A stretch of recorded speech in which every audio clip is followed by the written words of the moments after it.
What's up, fuckers? Man is back. What a welcome back after a year away. Tony, I guess talk about it, man. I mean, a year off, now you're back. It's time to fight again. Give us just the emotions. What's going through your head right now? This is awesome. It's glad to be here. Glad to see you guys, non-pandemic, and just hopefully we can enjoy this weekend really good. Very nice.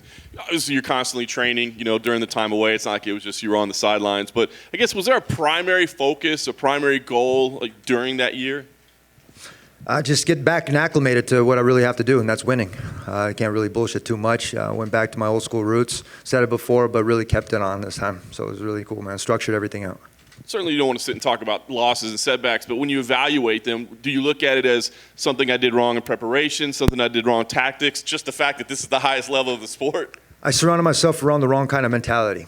I'm not going to say anything bad about anything, but leading up to my last fight, I had to kind of think about that when my boxing coaches, they were telling me don't throw a jab, and then everybody's telling me to knock them out.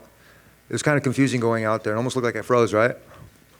Right. So if you're going to tell me not to throw a jab, and you're going to tell me to knock them out, what's really the point? So has this been like a mindset adjustment more than anything in terms of, the way you enter the cage on Saturday? I had to stop thinking all about the bad shit and just kind of just focus on what's really important, which is just having fun. And if I'm not having fun, I'm not going to go out there and have a good time, which is obviously you guys saw that. And I've been in enough positions, bad positions, where I thought that Khabib would actually take a fight. And the pussy's still scared. So nothing to him, you know what I mean? But with Chandler, I wanted this opportunity for a long time. I feel like he cut in line. It's not his fault. That's always on Dana. But, there's only so many times where you could fight for the interim belt as well. But I had to put all that beside me and be able to get back to my roots, which was having fun, smiling, and being able to enjoy this kind of stuff again. Yeah. You've always fought anybody, of course, but is it a little more exciting to fight the guy with Dana White privilege, right? I mean, you nailed it with him. I don't think that shit's very funny. No? You do, maybe. I thought that the moniker was good. I thought it was pretty enjoyable. I don't think it's very funny. So, everybody's looking at it and they're smiling, they're laughing at it, but nobody's saying shit. So, I'm the kid that's up here with Dana Brown privilege, I guess, or whatever the fuck you want to call it. I don't think it's very funny anymore. And neither do you guys. I don't think you guys should think that's very funny. So I'm taking this weekend very fucking seriously. So I'll kick this Dana White boy's ass. Chip on your shoulder then? Is this personal? No, nothing personal against Chandler, but I'm going to be real. I'm tired of the retaliation tactics from the company. Last thing for me then, I guess for you, Tony, what is the meaning of this fight? Is it about proving something to anybody else or getting, what is the meaning of it other than just a fight? Bringing the fans some noise, man. I'm going to be real. I'm an entertainer. I go out there and entertain. So I'm a storyteller too. So when I go out there, I like to tell that story so that way I can send the message that I got to everybody else in the world. And when they realize that who I speak for and who I am about, I think it hits home with a lot of people. And I think it can radiate with that. And, everything's about growth. So if it's not about growth, I don't want any part of it.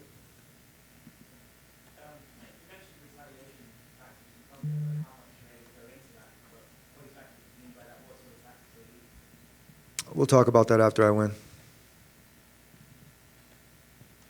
Does that have anything to do with the break? I mean, this has obviously been a very long break for you. Was that purposeful or was that... Oh, you guys are listening now. That's interesting. That's cool. This is why I haven't done any interviews. This is why I just kept my mouth shut for a long time. A lot of fighters have been keeping their mouths shut for a long time. You should ask some of the other fighters that have been fucking treated like shit for a long time too. So I'm not the only one thinking it or fucking saying it or seeing it. So maybe you should ask them too. Tony, to your left over here. Dustin Poirier said that he would probably fight the winner between you and Chandler. What do you have to say about that? He's full of shit.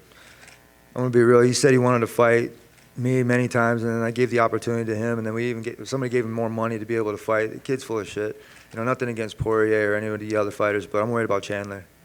We prepared for this guy for UFC 274 for many, many weeks. I brought in some really good, smart people to be able to structure all the stuff and all the talent that I have to be able to go in there and get this victory come Saturday night. So I'm a different animal. Hold on, brother, I'm talking. No, that shit was funny. And off-topic question, what kind of music have you been listening to prepare for this fight? Oh, man. Classic rock. more than anything else was pretty cool. You know what I mean? Keep the vibes going. AC/DC Thunderstruck, Peter Gabriel's Sledgehammer. I mean, literally, you know, Toto, which is cool, is always, you know, hold the line.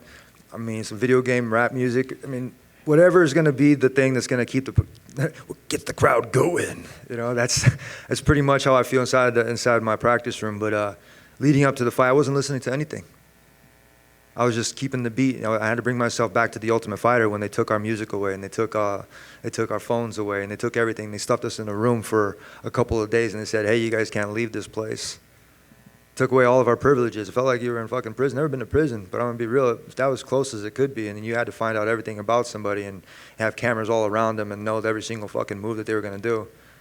That's what the Ultimate Fighter's about. They want to know every fucking thing about you. They want to see how you're gonna react during certain situations.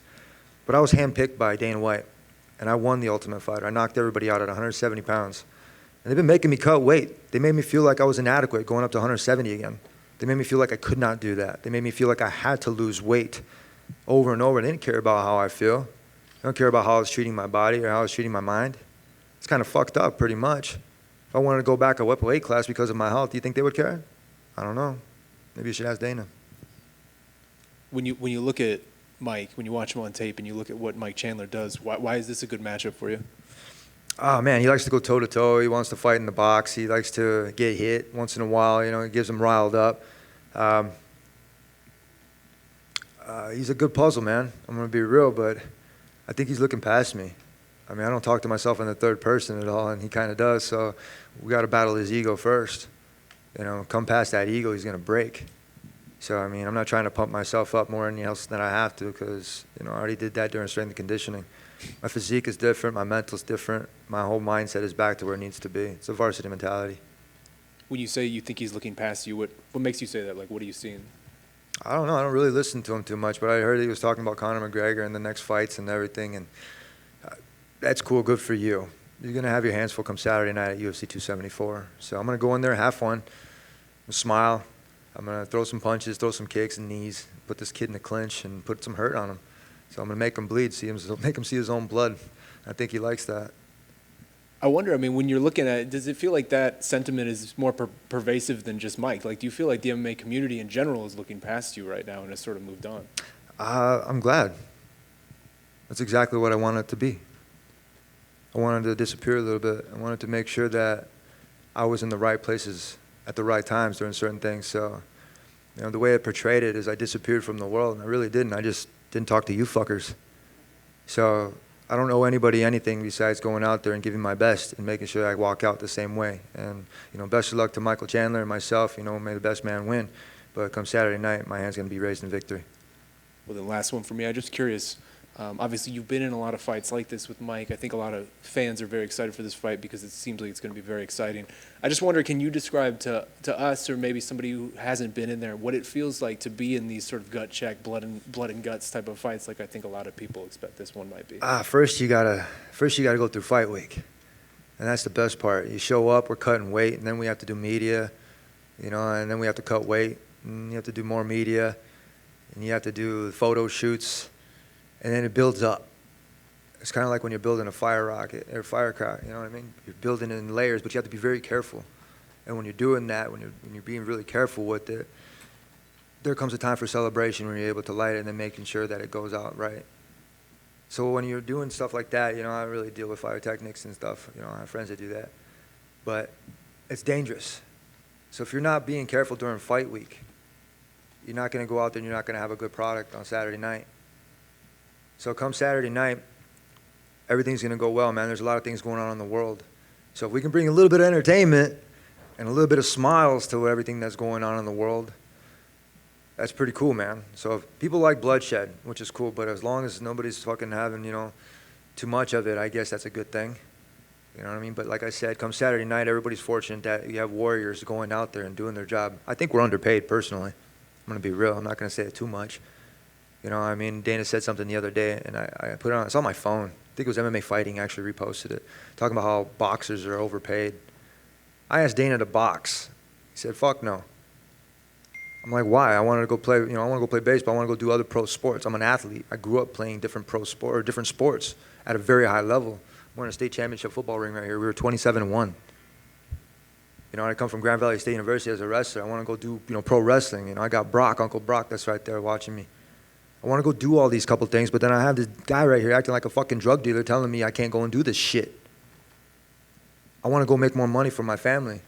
You know, I'm watching Embedded, and I see what Brian T. City, and I see his agent up there, and he's like, oh, and he was funny because he made a joke where he was like, oh, you're making money now. And he talked about his agent, and he's like, where you getting your money? There's too many levels of things right here where I got pissed off at, and I had to kind of put that besides me. You know, you make your money by winning. You make your money by showing up, winning, and having good performances. Right now, I guess we're getting paid crypto, I guess, huh? You know, they're following everybody's suit. They're kind of waiting for everybody to speak up. They're waiting for everything else like that. I'm waiting for insurance.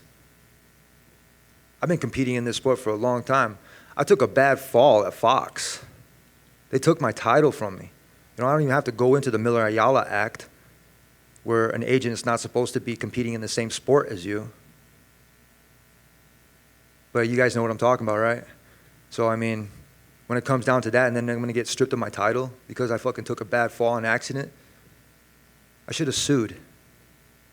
But what I did is I felt good for my company. I wanted to be the man. I wanted to make sure that everybody knew that I fucking could do this stuff without anybody else's help. So that's a little bit of a chip on my shoulder, you know what I mean? To kind of keep coming here and smiling and being used to be on a poster and to have that high value. When I saw that UFC didn't think my value was that high, I had to increase it in other ways, which was through social media. And through social media, I did it really organic, didn't pay for anything. I went through there and I had fun and showed my plants, and overnight I made 1 million followers. And even overnight again made like another 2. Then I stopped.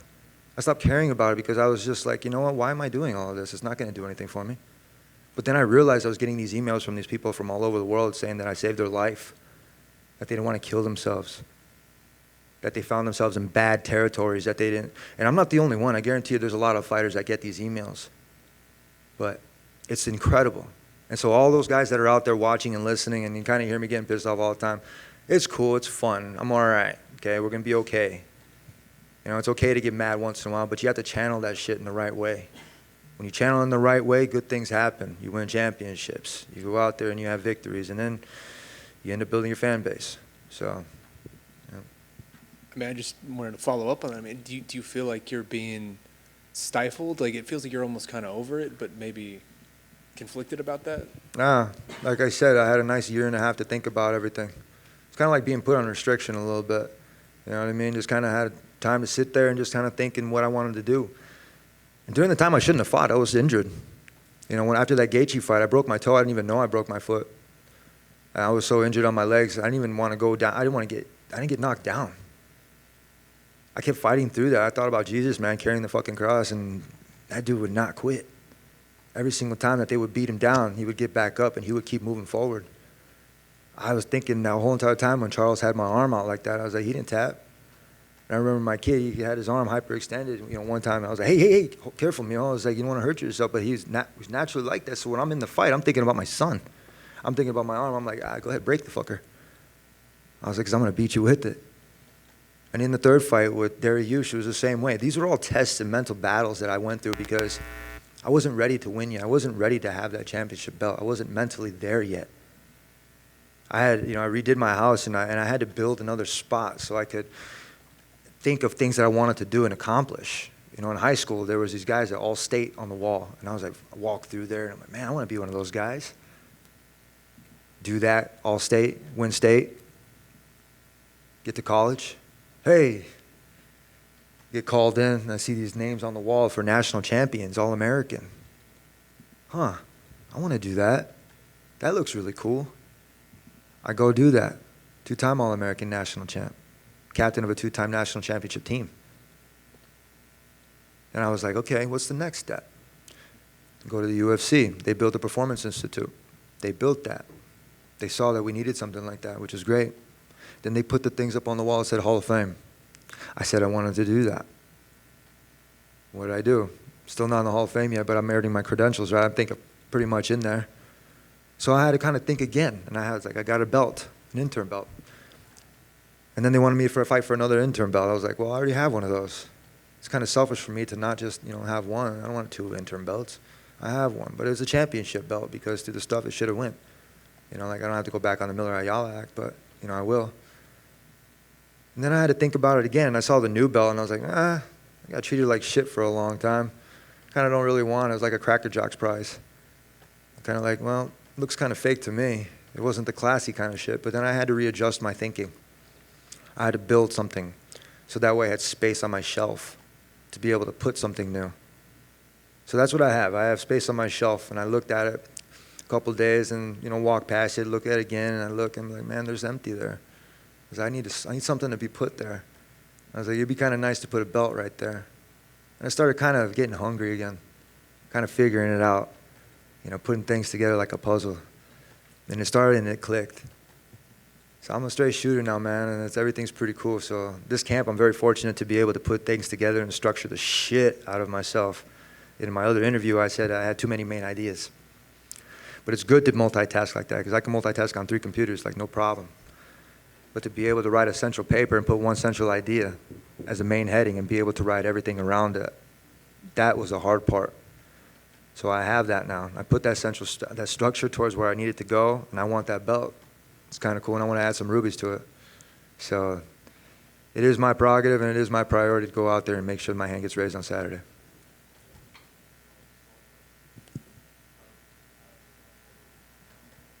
All this said, is this where you want to be?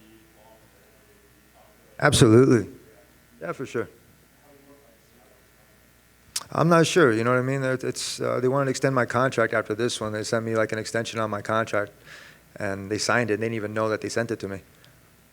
I was kind of like, why are you guys making me feel like shit? I was like, I've always been for the company. You know what I mean? I've always done everything. Let me go back to when I was injured. I took the Oliveira fight short notice. I did that because I was like, you know what, they need somebody. I was like, it's kind of cool. The kid's got a lot of talent. I was like, you know, he deserves a shot. I was like, fuck it. I'm going to go out there. I'm going to do what I got to do. We practiced zero jiu-jitsu. Zero jiu-jitsu. But when Joe Rogan was talking, it looked like I didn't know what the fuck I was doing, yet I was more active on the bottom than Dustin Poirier, and I didn't hear one fucking word talk about how bad his jiu-jitsu was.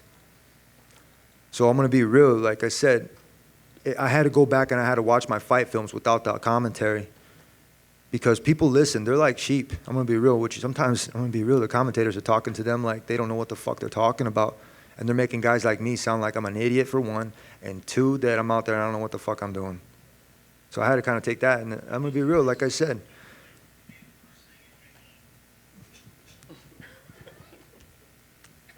So, I mean, we're going back and having a fun part about that. Like I said, I'm always going to be here for the company, you know, but will they be here for me? Tony over here. When I got injured, hold on. When I got injured, I didn't get a flight home. I got treated the same way. Chris Weidman, he got a personal flight back. I couldn't fucking walk.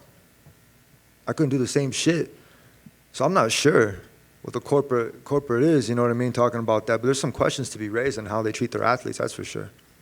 Tony, you said they had reached out to re-up your deal. Are you nearing the end of your deal? Like, is this the last fight? Maybe? Nah, I got a bunch, man. I'm going to be real. I'm willing to be able to fight it out, to go out there and not be held under. Like I said, like I'm going to be real. Like the promoters here, they act like drug dealers sometimes. You know what I mean? They just throw down a couple bucks here and there, and you're like, come here, kid, come here, kid, come here, kid. Here, take this, take this, take this, take this. And if you don't have the will to say no to that stupid shit, you're going to get fucked. I mean, I've seen like Terrence McKinney is the same fucking way, and a couple other people, you know what I mean? Like, and even for me to go out there, and then I had to say no a couple times. You know, I had to fucking ignore Dana's call once during the pandemic. I'm chilling, man. I'm skateboarding. Why? Because you know what? You didn't answer my phone call. It's not going to be about that, because I'm having fun. I'm doing something for myself, which is cool. And it took a long time to be able to think about myself like that, because the company for a long time, they treated me like shit. You know, and that's a lot of underlying stuff. You know what I mean? So, you know, you talk about event ops, you know, they're trying to, you know, come out here and search for me to sign my fucking contract. And I'm like, you guys are sweating bullets, huh? Well, that's how you guys make me feel sometimes. So, it's not fair. Tony over here. You mentioned going back to your roots and Grand Valley State. You recently brought your former wrestling coach, Dave Mills, back into the mix. What prompted you to start training under Mills again? I've always trained under Mills, just nobody knew about it. Yeah. So, I mean, he's always been one of those great mentors for me. Gave me the chance and the opportunity. Funny story, really quick. As I go out there and I'm bartending, my buddy calls me up. He's like, Tony, we need your help. I'm like, what are you talking about? He's like, we got a guy named Gitch. He's preparing for a 4-time national championship. We'd like you to come in and practice. Dude, I've been smoking cigars, eating hoagies, and drinking. I don't care, Tony. Just come in here. Come here. All right. I'm like, fuck, man. I've been to Grand Valley and I partied a couple of times. Never been there to compete. I show up. I go there like a student. I park. I had to go through the whole entire thing of finding parking for one. That was crazy. I was like, this is fun. But first I went through the tunnel. Like even here at Arizona State, being here again, it brings me back to college town. And it brings me a good feeling. It brings me back into here where I need to be.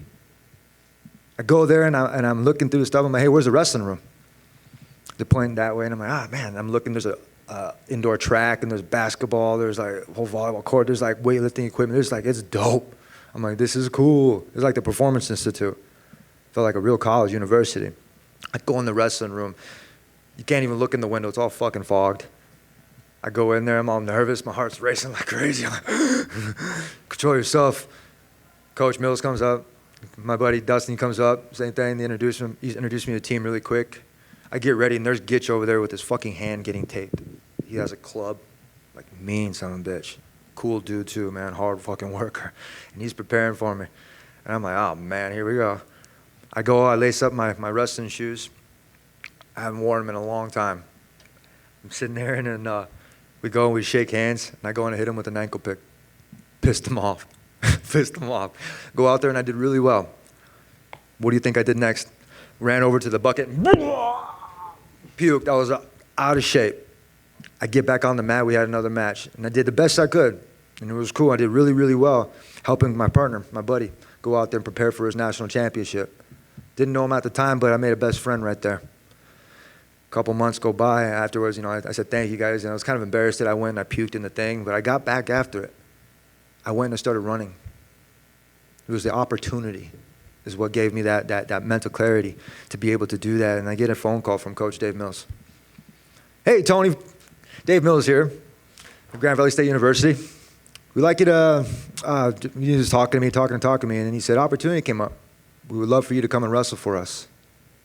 Holy shit. Blessing. Opportunities exist when we create them. And that was one of the best things in my life that changed it. So I've known Coach Mills for probably about 14, 15 years. Man, great mentor, man. Fucking awesome. So I'm glad for that. And then shout out to Coach Mills. Just one from me. Sorry, Tony. Cool. Can I just quickly go? Writing a book up here. Just want to ask, having fought Charles Oliveira and Justin Gaethje within the last couple of years, I was wanting to get your prediction on that fight and how you see it going. The boys are going to bring it. I think they've gotten better each time, which is cool. They got a great coaching staff, which is excellent. I can't talk about theirs too much because I have a great coaching staff as well. You have to bring in the right people at the right time to be able to do the right things. And sometimes the chemistry doesn't work. Sometimes it does. Over at their camp with Trevor Whitman, they have very good chemistry. They got a solid team. Same thing with Oliveira at Shoot the Box. They have a very solid team. They have a lot of people they can spar with. Very cool. I moved to Orange County with Rain Training Center, and when that disappeared, it kind of left me in the open, and I had to kind of find myself in my own spot. So with them in their regards to where they're fighting, it's not my concern, man. I'm going to be real. I don't give a fuck. So hopefully they go out there and have a good fight and not boring one, so everybody's buying this pay-per-view. So make sure you guys don't stream that shit. We'll find you.